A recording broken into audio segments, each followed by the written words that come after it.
যখন তোমরা describe the specimen বলবে, আর যদি নাও বলে বলে শুরু করো, নট স্পেসিফিক কিছু বলছে না, তখন তোমাকে কী করতে হবে? You have to describe the specimen. Describe করার আগে তাহলে প্রথমে কী করতে হবে? সামনে থেকে, পিছন থেকে, ডাইনে বাঁয়ে ঘুরিয়ে ফিরিয়ে চারদিকে দেখে নিতে হবে স্পেসিমেন সম্বন্ধে। আচ্ছা, এইবার দেখার পরে তুমি ইউ ডিসক্রাইব দ্য স্পেসিমেন। যেমন এইটা যদি ডিসক্রাইব দ্য স্পেসিমেন বলে, আমরা কি দেখতে পাচ্ছি বলো? মাঝখানে এটা কি আছে? মাঝখানে এটা চিনতে পারছো? এটা কি? এটা কি? হ্যাঁ, ইউট্রাস দেখতে পাচ্ছ তো?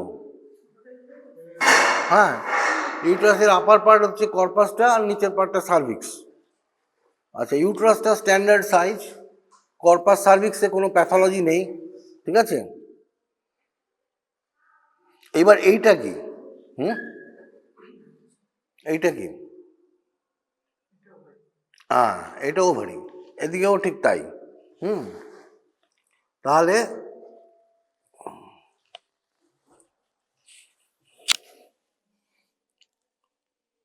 দুদিকে দুটো ওভারিস অনেক বড় সাইজ হয়ে গেছে, তাই না? তাহলে তোমার বেসিক ডায়াগনোসিসটা কি হবে? ইউট্রাস রিমুভড অ্যালং উইথ, এখানে ছোট্ট টিউবস গায়ে লেগে আছে, তাই তো? আর বায়োল্যাটারাল দুটো ওভারিস, উইচ আর এগুলি ওভারিস কি normal size? Try to use your common sense. যখনই তুমি এই দুটো ওভারি দেখছো, এই সাইজ তো ওভারি হয় না। ওভারির সাইজ কত হয় রাফলি? না, একটু বেশি হয়ে গেল, মোটামুটি 1, 2, 3। লেন্থ যদি 3 সেন্টিমিটার ধরো, ব্রেড 2 সেন্টিমিটার, আর তোমার অ্যাবভ ডাউনওয়ার্ড যদি ধরো 2 সেন্টিমিটার, 1, 2, 3 মনে থাকবে? তো সেখানে কত বড় হয়ে গেছে? তাহলে both the ovaries are enlarge. আচ্ছা, 1 নম্বর এনলার্জ। 2 নম্বর যেটা দেখতে হবে ওভারিজের, দেখো এইখানে এইটা কেটে দিয়েছে। কেটেছে কেন? যখনই কাটা হয় তখন তোমাকে কাটার পরে স্পেসিমেন কাট ওপেন যদি হয়, তাহলে দেখতে হবে কি, যে সেই স্পেসিমেনটা is it cystic or is it solid. এখানে কি দেখাচ্ছে যে কেটেছে? দেখো তো কি মনে হচ্ছে? সলিড দেখতে পাচ্ছ তো? সিস্টিক হলে কি একটা উপরে সিস্টিক মানে বাইরে একটা ক্যাপসুলের মতন হবে, আর ভেতরে মানে জল ভর্তি বেলুনের মতন, তাই তো? জলটা তো আর থাকবে না, কাট ওপেন করলে জলটা বেরিয়ে যাবে, একটা ক্যাভিটি থাকবে। তাহলে ক্যাপসুলের মতন ক্যাভিটি এরকম যদি হয়, তাহলে will say it is a cystic mass. আর যদি এরকম একদম দেখো মাখনের মতন একদম দেখা যাচ্ছে ভেতরটা, তারপরে এটা সলিড, কাট ওপেন সলিড। এটাও তাই সলিড। তাহলে তোমার ডায়াগনোসিসটা কি হলো? Specimen of uterus, both corpus and cervix, with bilateral ovary সম্বন্ধে কি বলবো? প্রথমে বলবো ওভেরিয়ান এনলার্জমেন্ট, বেশি কিছু বলার দরকার নেই। নর্মাল সাইজ যেহেতু নেই, বড় ওভেরিয়ান এনলার্জমেন্ট। এবার একটু একটু করে আনসার যখন দেবে, একসঙ্গে সব কিছু বলবে না, কারণ তাতে কি হবে, তুমি যদি একসঙ্গে বলে দাও, এক্সামিনার ওই টপিকসটা শেষ হয়ে গেলো, আর একটা জায়গায় চলে যাবে, তাই না? আর ওইটাকে তুমি ধরে রাখতে পারো কি, একটু একটু করে তুমি আনসারগুলো দেবে। তাহলে ওভারি সম্বন্ধে খালি কমেন্ট করলে both the ovaries are enlarged, তখনই এক্সামিনার তোমাকে জিজ্ঞেস করবে যে ওভারিজ কি টেক্সচারটা কি আছে, সিস্টিক অর সলিড। এখানে বলতে হবে বায়োল্যাটারাল সলিড। গেল। আচ্ছা, অনেক সময় কি হয়, এখানে কালো কালো দাগ দেখবে। কালো কালো দাগ মানে হচ্ছে হ্যামারেজিক এরিয়াস। ফ্রেশ স্পেসিমেনে হ্যামারেজ কী হবে? Dark red blood. কিন্তু যখন আমরা স্পেসিমেন মাউন্ট করবো ফরমালিনে, ওটা তো থাকবে না, ওটা ও ব্ল্যাকিশ ব্রাউন কালার নিয়ে নেবে। যেখানেই ব্ল্যাক বা ব্ল্যাকিশ ব্রাউন কালারেশন হয়ে যাবে, তাহলে এটাকে বলা হবে যে haemorrhages at places. There are haemorrhage and necrosis, এই দুটো টার্ম ইউজ করবে, both haemorrhage as well as necrosis. তো হ্যামারেজ নেক্রোসিস থাকলে সেটা বলতে হবে।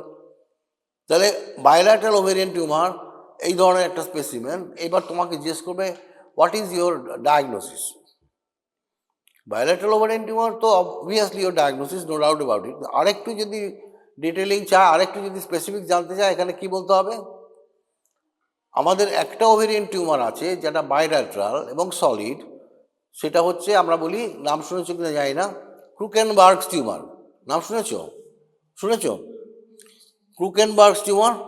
তাহলে ক্রুকেনবার্গস টিউমারের পিকুলিয়ারিটি কি, এই যে ওভেরিয়ান মাসটা, এটা কিন্তু প্রাইমারি টিউমার নয়। All other cases ovarian enlargement with a mass, they are primary ovarian mass বা প্রাইমারি ওভেরিয়ান টিউমার, কিন্তু এটা হচ্ছে সেকেন্ডারি। ক্রুকেনবার্গে এটা হচ্ছে সেকেন্ডারি, প্রাইমারি ইজ এলসওয়্যার। অনেক জায়গায় হতে পারে, ব্রেস্টে হতে পারে, স্টমাকে হতে পারে, এরকম 3-4টে অর্গানে, আমি এক্স্যাক্টলি সবগুলো মনে নেই এই মুহূর্তে, স্টমাক অ্যান্ড ব্রেস্ট আমার মনে আছে। হ্যাঁ, তো এই ধরনের ক্ষেত্রে প্রাইমারি, সেটা দিকে যখন ডিপোজিট হয় ওভারিতে, it becomes Krukenberg's tumour or secondary ovarian tumour. ঠিক আছে? এবং পিকুলিয়ারিটি কি এই ওভেরিয়ান টিউমারের, ক্রুকেনবার্গের? Outside it is very smooth, দেখো কোনো এবড়ো খেবড়ো কিছু নেই। হ্যাঁ, যেগুলো এবড়ো খেবড়ো থাকে সেখানে কি থোকা থোকা ফলিকুলের মতন থাকে। সেটা হচ্ছে মানে areas of growth in the ovary. এখানে কিন্তু সেরকম দেখা যাচ্ছে না, বাইরেটা দেখো পুরো একদম স্মুথ আউটলাইন। তাহলে এইবার নেক্সট কোশ্চেন হবে, তোমাদের কাছ থেকে 2-3টে জিনিস স্পেসিমেনে জানতে চায়। প্রথমে স্পেসিমেন সম্বন্ধে, স্পেসিমেনের ডায়াগনোসিস তুমি বলে দিলে, ডিফারেন্সিয়াল ডায়াগনোসিসও বলে দিলে, যে আদার বায়োল্যাটারাল ওভেরিয়ান টিউমার্স, আরও তো বায়োল্যাটারাল ওভেরিয়ান টিউমার হয়। তাহলে এইবার তখন তোমাকে জিজ্ঞেস করি যে বায়োল্যাটারাল ওভেরিয়ান টিউমার আদার্স কী কী আছে। 3টে টাইপ তোমাকে বলতে হবে মিনিমাম। একটার নাম হচ্ছে সেরাস সিস্টারিনোমা, আর একটা হচ্ছে মিউসিনাস সিস্টারিনোমা, আর একটা হচ্ছে এন্ডোমেট্রয়েড টিউমার। তাহলে সেরাস, মিউসিনাস, এন্ডোমেট্রয়েড। এবার এই 3টের টিস্যু অফ অরিজিন জানতে হবে। টিস্যু অফ অরিজিন কি? সেরাস কোত্থেকে হচ্ছে? হ্যাঁ, না, সেরাসটা হচ্ছে ফ্রম টিউবাল এপিথিলিয়াম। টিউবাল এপিথিলিয়ামের মধ্যে যেরকম তোমার সিলিয়েটেড সেলস থাকে, তো ফ্যালোপিয়ান টিউবের মধ্যে সিলিয়েটেড সেলস থাকে। কেন সিলিয়েটেড সেলস থাকে? ওভাম, এক্স্যাক্টলি, ওভামের মুভমেন্টটা করার জন্য, সেটা সিলিয়েটেড এপিথিলিয়াম। তাহলে এটা হচ্ছে টিউবাল টাইপ অফ এপিথিলিয়াম। এন্ডোমেট্রয়েডটা কি? Endometrium type of epithelium. আর মিউসিনাসটা কি? Cervical type of epithelium. তাহলে যখন মিউসিনাস টাইপ বা সার্ভাইকাল টাইপ অফ এপিথিলিয়াম হবে, তখন আমরা মিউসিনাস সিস্টারিনোমা। যদি এন্ডোমেট্রিয়াম টাইপের হয়, এন্ডোমেট্রয়েড ওভেরিয়ান টিউমার। আর যদি তোমার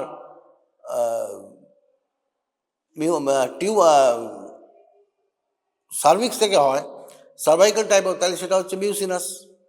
তাহলে সেরাসটা হচ্ছে টিউবাল এপিথিলিয়াম, মিউসিনাস হচ্ছে সার্ভাইকাল এপিথিলিয়াম, আর এন্ডোমেট্রয়েড হচ্ছে এন্ডোমেট্রিয়াম টাইপ এপিথিলিয়াম। তো 3টে হিস্টোপ্যাথোলজি আলাদা হবে, 3 রকম। এবার এইটা যেহেতু ক্রুকেনবার্গ টিউমার বলছি, এইটা সম্বন্ধে আরেকটু জানতে হবে। হিস্টোলজিতে কী পাবো? Signet ring appearance, monotonous signet ring appearance, মানে খাতা আছে দাও।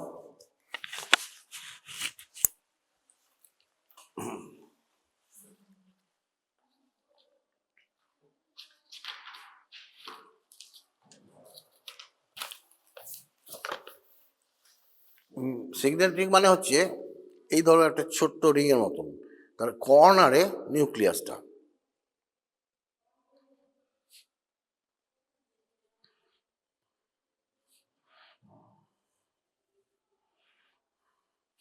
এটা হচ্ছে মনোটোনাস, মানে একঘেয়েমি, একরকম সব, আর কিছু নেই। Signet ring appearance. এখন এমসিকিউ যোগ, তোমাকে দিয়ে দিল ক্রুকেনবার্গ টিউমার্স হিস্টোপ্যাথোলজিক্যাল ফাইন্ডিং ইজ, অন্য কি দিয়ে দিল, স্কোয়ামাস এপিথেলিয়াম দিয়ে দিল, কলামনার এপিথেলিয়াম দিয়ে দিল, আর একটা সিগনেট রিং সেলস দিয়ে দিল। তোমার টিক মারতে হবে তাহলে সিগনেট রিং সেলে। বোঝা গেল? আচ্ছা, তাহলে হিস্টোপ্যাথোলজি হয়ে গেল। তো এখানে আরেকটা জিনিস অনেক সময় জিজ্ঞেস করে যে হাউ উইল ইউ, তুমি তো প্রভিশনালি বললে তাই না, এবার কোশ্চেনটা হবে how will you confirm your diagnosis. কি বলবে কনফার্ম ইউর ডায়াগনোসিস বললে?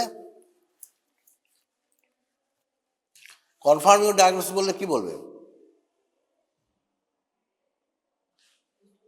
হ্যাঁ, একটাই উত্তর, যে কোনো জায়গায় যদি কনফার্ম ইউর ডায়াগনোসিস বলে answer is by histopathological examination, যেটাকে আরও চলতি কথা আমরা কি বলি বায়োপসি, তাই না? বায়োপসি, দুটো টার্ম আছে, একটা হচ্ছে বায়োপসি আর একটা হচ্ছে অটপসি। কি ডিফারেন্সটা কি?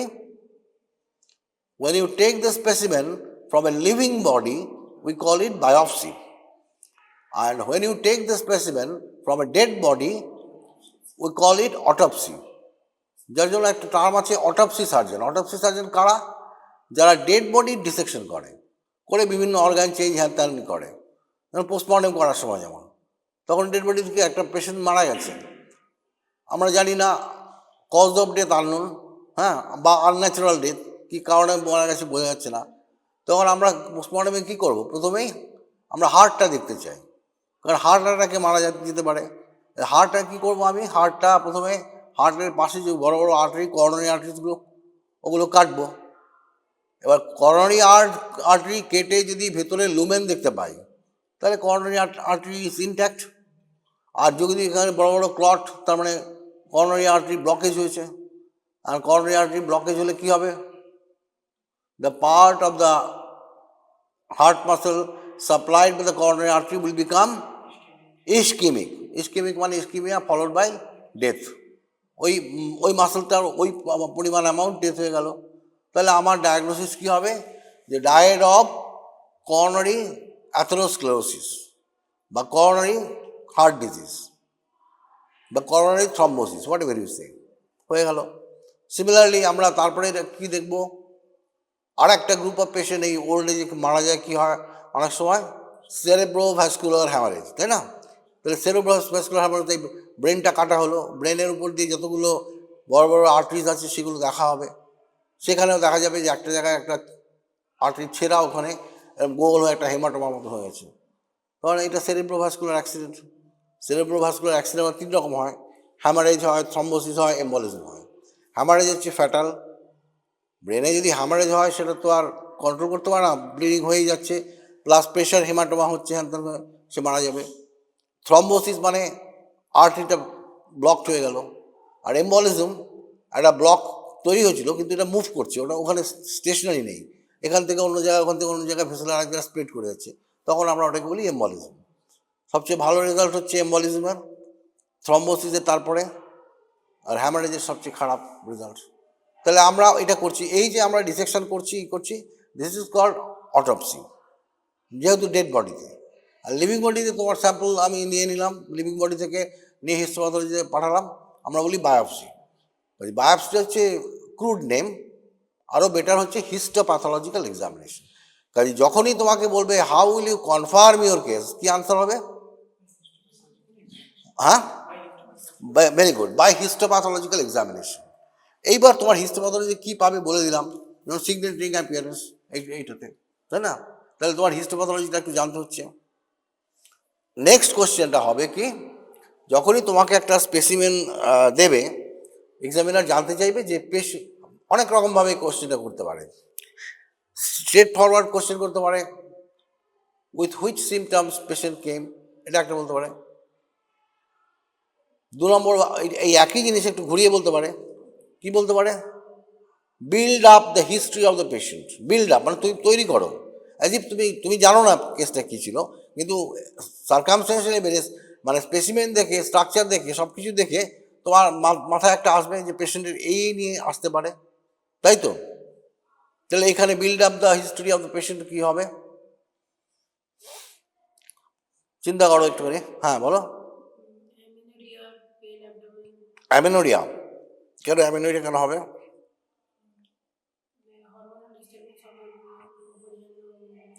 শোনো, প্রথম কথা হচ্ছে যে অ্যামেনোরিয়া, আমাদের যখনই আমরা অ্যামেনোরিয়া বলবো, 2 primary causes must be there. First primary cause number 1 is possibly the patient is pregnant. যখনই অ্যামেনোরিয়া হচ্ছে আমরা হিস্ট্রি নিয়ে দেখছি 2-3 মাস বন্ধ আছে। কেন বন্ধ আছে? Because of pregnancy. তাহলে একটা হচ্ছে, তাহলে প্রেগনেন্ট পেশেন্ট যদি হয়, যদি অবস্টেটিক স্পেসিমেন হয়, তখন আমরা অ্যামেনোরিয়ার কথাটা বলবো। এটা হচ্ছে গাইনোকোলজিক্যাল পেশেন্ট, তাই অ্যামেনোরিয়াটা এখানে বলবো না। এইবার অ্যামেনোরিয়া অনেক সময় হয় যদি হরমোনাল টিউমার হয়। কীরকম? ধরো গ্র্যানুলোসার সেল টিউমার, একটা টিউমার আছে নাম গ্র্যানুলোসার cell tumour of the ovary. ওটা কি করে? It produces lot of oestrogens. যখন লট অফ ইস্ট্রোজেন প্রডিউস করবে, তাহলে এন্ডোমেট্রিয়ামটা কী হবে? হাইপারপ্লাস্টিক হবে, হতে হতে তো একটা জায়গায় গিয়ে পিরিয়ড বেশ কিছুদিনে বন্ধ থাকবে। তারপরেও যখন হাইপারপ্লেসিয়া হবে, তখন ওইটাকে আর ধরে রাখতে পারছে না, endometrial wall can't hold it, তখন ওটা ব্রেকডাউন করবে। তাহলে এই অ্যামেনোরিয়াগুলো কী হবে? একটা small period of amenorrhoea followed by vaginal bleeding, তখন ব্লিডিং চলে আসবে। তো এইটা তো আমরা সেরকম কোনো হরমোনাল টিউমার মনে করছি না, তাহলে এখানে অ্যামেনোরিয়া কথাটা বলার কোনো লজিক নেই। এটা প্রেগনেন্সি স্পেসিমেন হলে বড় একটা ইউট্রাস, তার মধ্যে মোলার প্রেগনেন্সি আছে, হাইড্রিফর্ম মোল দেখেছো, বা একদম টিপিক্যাল থোকা থোকা তোমার আঙুরের মতন, সেখানে অ্যামেনোরিয়া বলবে। এখানে তো সেটা বলার। তাহলে পেশেন্ট কি নিয়ে এসছে? মেনলি পেন অ্যাবডোমেন একটা হলো, তাই তো, এত বড় স্ট্রাকচার হয়ে গেছে, তার পেন অ্যাবডোমেন হবে। 2 নম্বর হচ্ছে পেলভিক হেভিনেস। পেলভিক রিজনে মেয়েটার বা পেশেন্টটার মনে হবে একটা হেভি লাগছে, কারণ ওখানে একটা মাস তৈরি হয়েছে। তাহলে একটা হলো পেন অ্যাবডোমেন, 2 নম্বর হচ্ছে পেলভিক হেভিনেস, তাই তো। আর কি হবে?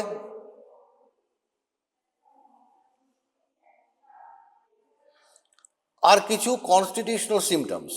এত বড় মাস আর পেইন হলে ইউজুয়ালি কি হয়, এর সিস্টেমিক ফিচারের মধ্যে অধিকাংশ ক্ষেত্রে এর সঙ্গে একটা অ্যানোরেক্সিয়া চলে আসে, তাই না?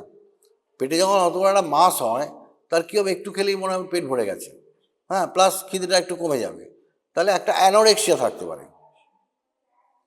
আর যেহেতু এটা একটা, আমরা বলেই দিচ্ছি যে একটা ম্যালিগন্যান্সির কারণে হচ্ছে, তাহলে ম্যালিগন্যান্সির আদার ফিচার হতে পারে শার্প লস অফ ওয়েট, প্রচুর ওয়েট লস হয়ে গেছে, অল্প দিনের মধ্যে প্রচুর ওয়েট লস হয়েছে, একটা ম্যালেজ সবসময়, হ্যাঁ, এইসবগুলো আছে। তাহলে এইগুলো তার সঙ্গে থাকবে অ্যাসোসিয়েটেড। এইবার একটা প্রশ্ন তোমাকে করবে যে এই পেশেন্টটা কোনো অ্যাকিউট সিমটম নিয়ে আসতে পারে, আর যদি আসে তাহলে কি অ্যাকিউট সিমটম হবে?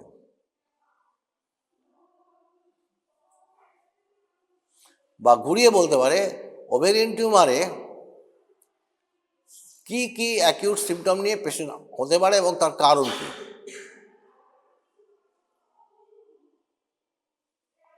এদিকে একটা ওভেরিয়ান টিউমার আছে, এদিকে একটা ওভেরিয়ান টিউমার আছে, তাই তো। তাহলে অ্যাকিউট সিমটম কখন হবে? একটা কমপ্লিকেশন হয়, হ্যাঁ, কি ইউনিল্যাটারাল, বাইল্যাটারাল হবে না? না, তা না। ব্যাপারটা হচ্ছে যখনই কোনো একটা ওভেরিয়ান টিউমার হয়, একটা ওয়ান অফ দ্য ভেরি, এটা আবার এমসিকিউ হয়, বলে দিচ্ছি অ্যান্সারটা। সেটা হচ্ছে commonest complication of ovarian tumour যদি বলে, কিসে টিক মারবে? একটাই answer, commonest complication of ovarian tumour is torsion. Torsion ঘুরে গেল। এই টর্শনটা আবার ইনসিডেন্স জিজ্ঞেস করতে পারে, ইনসিডেন্সও ইম্পর্টেন্ট, এমসিকিউতে আসে। 13-15%, 13-15% হচ্ছে টর্শন। আচ্ছা, আর নেক্রোসিস অ্যান্ড ইন্ট্রাসিস্টিক রাপচার বা ইন্ট্রাসিস্টিক হ্যামারেজ, এগুলো হচ্ছে 1-2%, দুটোই। নেক্রোসিসও 1-2%, ইন্ট্রাসিস্টিক রাপচার বা ইন্ট্রাসিস্টিক হ্যামারেজ সেটাও এরকম 1-2%। তাহলে এই তিনটে condition, torsion, intracystic rupture and necrosis and infection, এইগুলো হচ্ছে common complications of ovarian tumour. ওই সব কটাতে কিন্তু একটা অ্যাকিউট অনসেট পেইন হবে। আর টর্শনের পেইনটা আবার ড্রামাটিক হয়। কীরকম ড্রামাটিক? একবার দেখলে ভুলবে না। যখনই কোনো অর্গানের টর্শন হয় তখন একটা ভমিটিং হয়, ঠিক আছে, তাহলে একটা ওভেরিয়ান মাস তুমি অনেকদিন ধরেই দেখছো, তাকে ফলো করছো, ডায়াগনোসিস তখনও কনফার্ম হয়নি, জাস্ট দু একবার দেখেছো, ইনভেস্টিগেশন পাঠিয়েছো, হয়তো এখনও রিপোর্ট আসেনি, হট করে একদিন দেখলে লোয়ার অ্যাবডোমেন অ্যাকিউট পেন নিয়ে ছটপট ছটপট করতে করতে এলো, তার সঙ্গে বলছে ডক্টর আমার ভীষণ বমি হচ্ছে। তাহলে পেইনও হচ্ছে, ভমিটিংও হচ্ছে, তখন ভাবতে হবে কি টর্শন। এবং আর একটা জিনিস মনে রাখতে হবে, for the purpose of management টর্শনের একটা ইম্পর্টেন্স আছে ম্যানেজমেন্টের দিক থেকে। কি ইম্পর্টেন্স টর্শনের?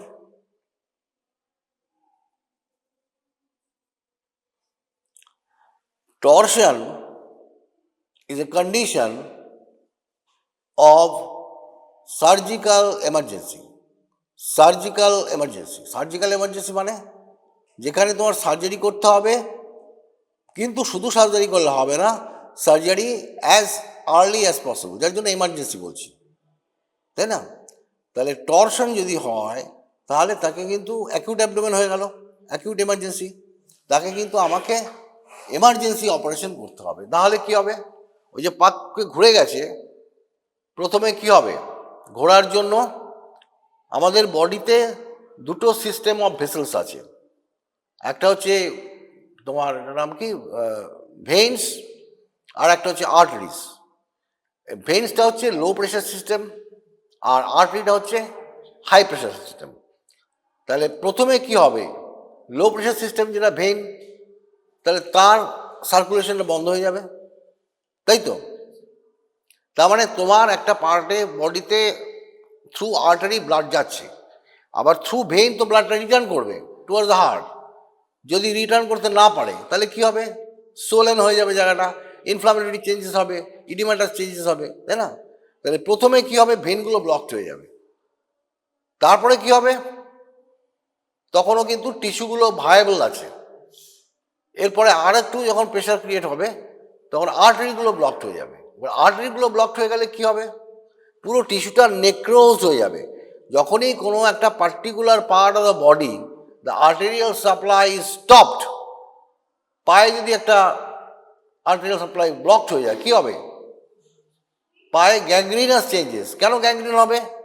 প্রথম কথা, নেক্রোসিস হয়ে গেল, টিস্যুটা ডেড হয়ে গেল, আর dead tissue is a very good nidus for infection, প্রচুর ব্যাকটেরিয়া সেখানে জমে গেল। হ্যাঁ হ্যাঁ, আচ্ছা, তো বসো। ইন দ্যাট কেস তাহলে কি হবে? যে it is a surgical emergency, এই কারণে যদি তুমি ইমিডিয়েটলি সার্জারি না করো, there will be more and more necrotic tissue of the ovary. কেমন? এবার আমাদের একটা টেন্ডেন্সি কি হয়, because ovaries are reproductive organs, ovaries are responsible for producing the female body changes due to oestrogen and progesterone.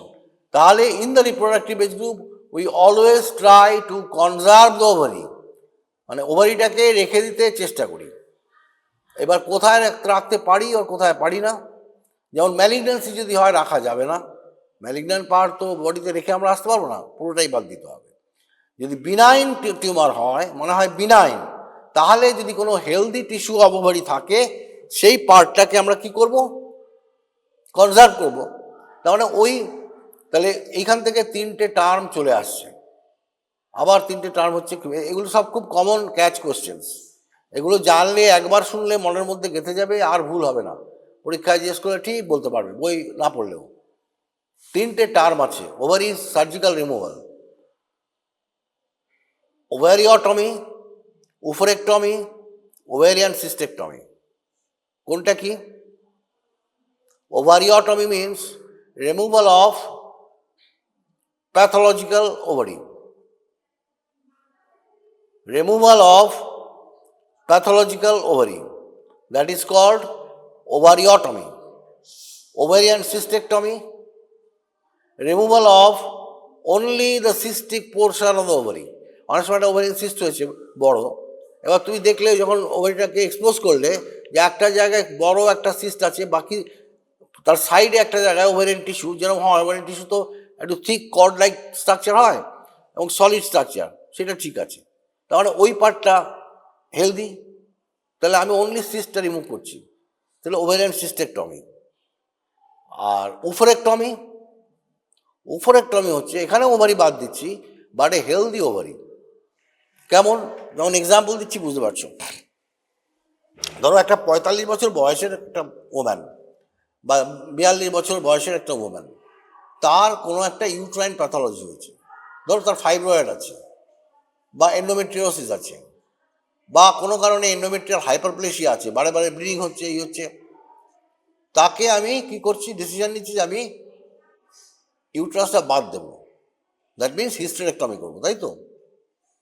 এবার সেই hysterectomy করার সময় যদি তার বয়স 42 বা 45 হয়, তাহলে আমি দেখব কি, ওর তো ফাংশনাল যে লেংথ, তার বাচ্চা কাচ্চা হয়ে গেছে, ফ্যামিলি কমপ্লিট, এখন তো আর ওভারির সেরকম কিছু ফাংশন নেই,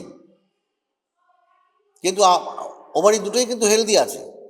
এবারে হেলদি থাকা সত্ত্বেও যেহেতু শি ইজ পেরিমেনোপজ, মানে মেনোপজের আগে পরে চলে এসছে, পেরিমেনোপজ, তাহলে সেক্ষেত্রে আমরা ওভারিগুলো বাদ দিয়ে দিই। কেন? আইডিয়াটা কি? আইডিয়াটা হচ্ছে ওভারি হচ্ছে এমন একটা organ which is present deep inside your body. Normal কেসে আমরা ওভারির খুব চেঞ্জ হচ্ছে কিনা, প্যাথোলজি ডেভেলপ করছে কিনা চট করে বুঝতে পারি না, এবং যখন বুঝতে পারি অনেকটা চেঞ্জ, এরকম এত বড় একটা মাস হলো, তখন বুঝতে পারবো। ঠিক আছে?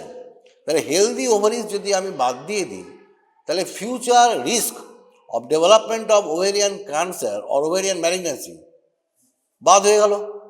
সেই জন্য এটাকে আমরা বলি প্রোফাইল্যাক্টিক ওফারেক্টমি। তাহলে removal of healthy ovary is called oophorectomy, pathological ovary is called ovariotomy, and removal of only the cystic portion of the ovary is called ovarian cystectomy. তাহলে 3 রকম ওভারির অপারেশন হলো, মনে থাকবে। তাহলে এই বিল্ড আপ দ্য কেস হয়ে গেল।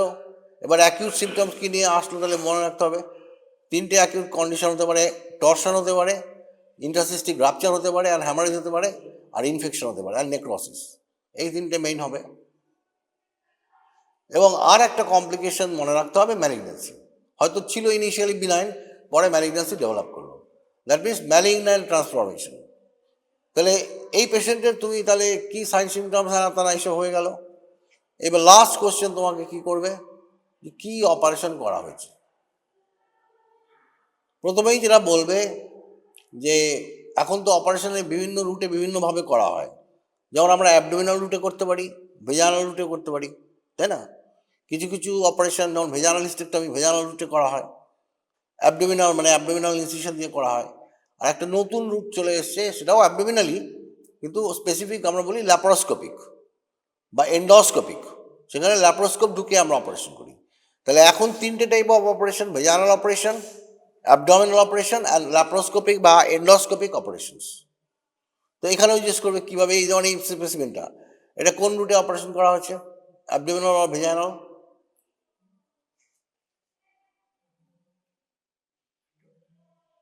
এত বড় মাছ তো অ্যাবডোমিনালি, এটা কি ভেজাল দিয়ে বের করা যাবে? কিন্তু ছোট্ট একটা ইউট্রাস, হ্যাঁ, তখনই ঠিক, সেক্ষেত্রে আমরা ভাববো এরা হয়তো ভেজাল হিস্টেক্টমি করেছে। কেমন? তার অত প্রোল্যাপস ছিল, তার সঙ্গে অন্য প্যাথোলজি ছিল, বাদ দিচ্ছি না, চলে ভেজাল উঠে যাবো, কারণ অলরেডি তো নেমেই আছে অনেকটা।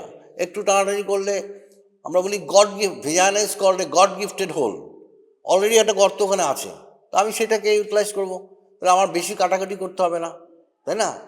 Current concept of surgery now has changed. এখন কারেন্ট কনসেপ্ট অফ সার্জারি কি বলে? মিনিমালি ইনভেসিভ সার্জারি, মানে যেটুকু না বাদ দিলে হয় বা যেটুকু না রিমুভ করলে হয় সেটুকু করব। হ্যাঁ, যেমন এখানে ল্যাপারোস্কোপি করছি, ল্যাপারোটমি করছি না। হ্যাঁ, সিমিলারলি ধরো তুমি যদি প্রস্টেটের কথা ভাবো, transurethral resection of prostate, TURP, ওখানে কি করছি, ওই কিউরেটার মতন করে এক্সট্রা যে অ্যাডেনোমেটাস্টিস ছিল বাদ দিয়ে দিচ্ছি। আগে কি করতো, পুরো প্রস্টেটটাকেই বাদ দিয়ে দিতে হতো, তাহলে অনেকটা বেশি বাদ দিতে হতো।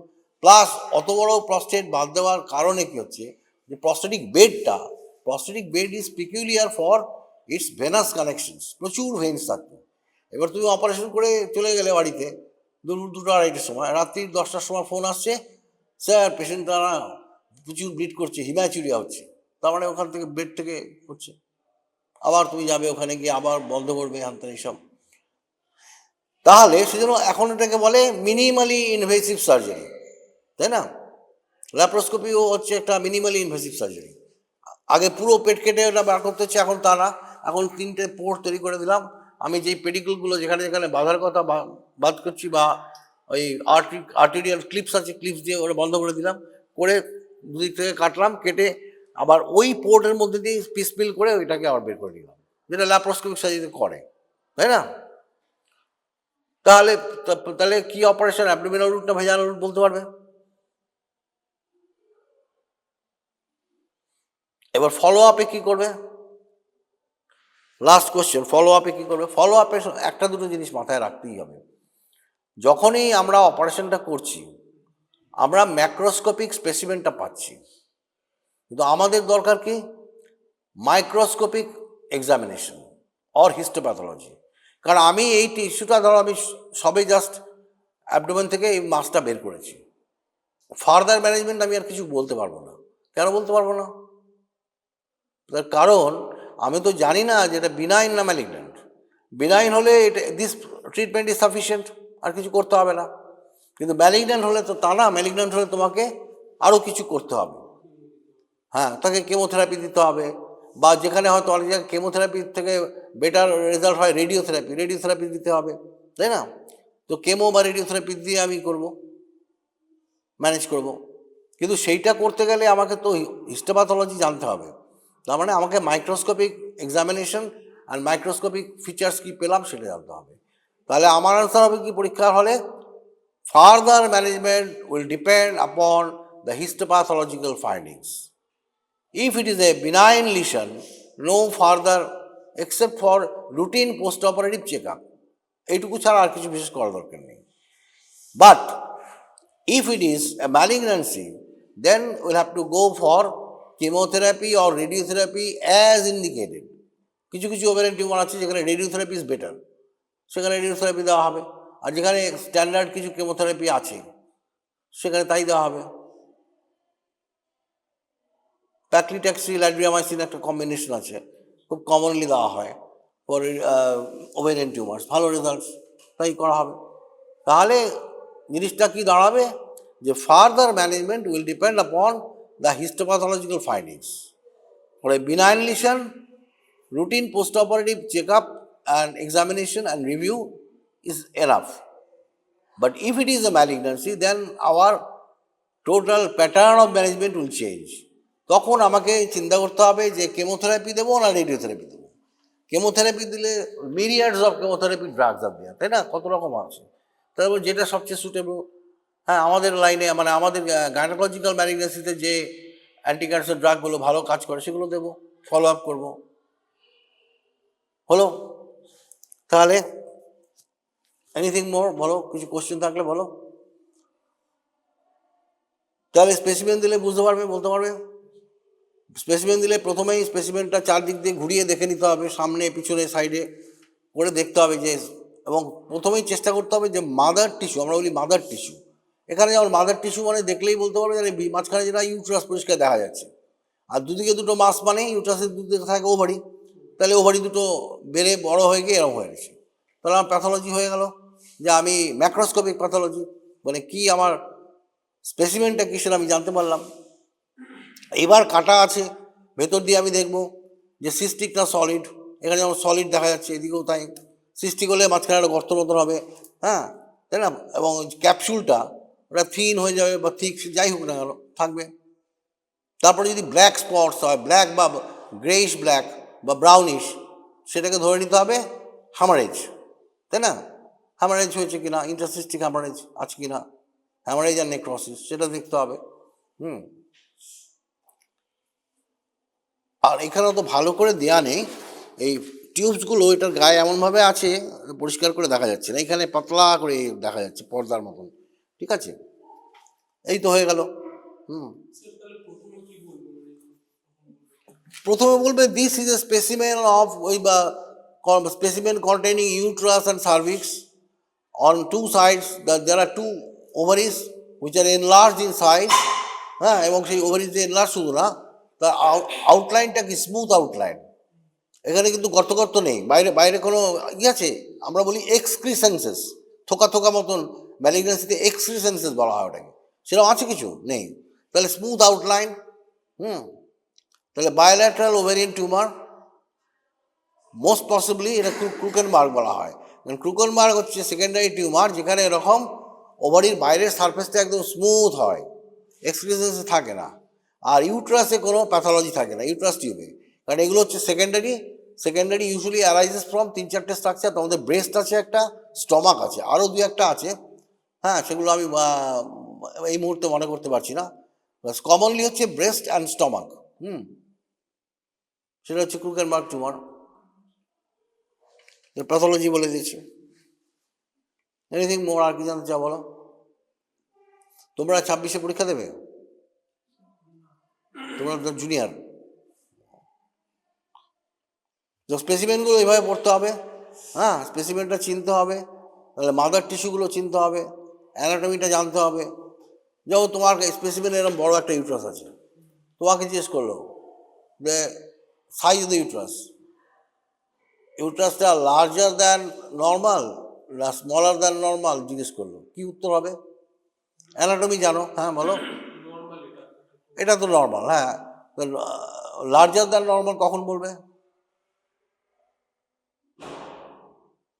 নর্মালি তাহলে জানতে হবে what is the length of, এগুলো basic anatomy, very basic. Basic anatomy হচ্ছে ইউট্রো সার্ভাইকাল ক্যানালের লেন্থ হচ্ছে 6 to 8 centimetre. Uterocervical canal length হচ্ছে 6 to 8 সেন্টিমিটার। এবার এনিথিং মোর দ্যান 8 সেন্টিমিটার তাহলে ইউট্রাস ইজ মানে অ্যাবাভ নর্মাল বা ইলংগেটেড বলতে পারো, তাই না? আর যদি লেস দ্যান 6 সেন্টিমিটার তাহলে কী বলবো? হাইপোপ্লাস্টিক, মানে ইনফ্যান্টাইল টাইপের, ইউট্রাসটা ডেভেলপই করেনি ফার্দার, সেটা হচ্ছে 6 সেন্টিমিটারের লেস হয়ে গেল। তাহলে সাইজ দেখেই আমি বলে দিতে পারবো যেটা এনলার্জ কিনা, হ্যাঁ না তারা কিনা সব।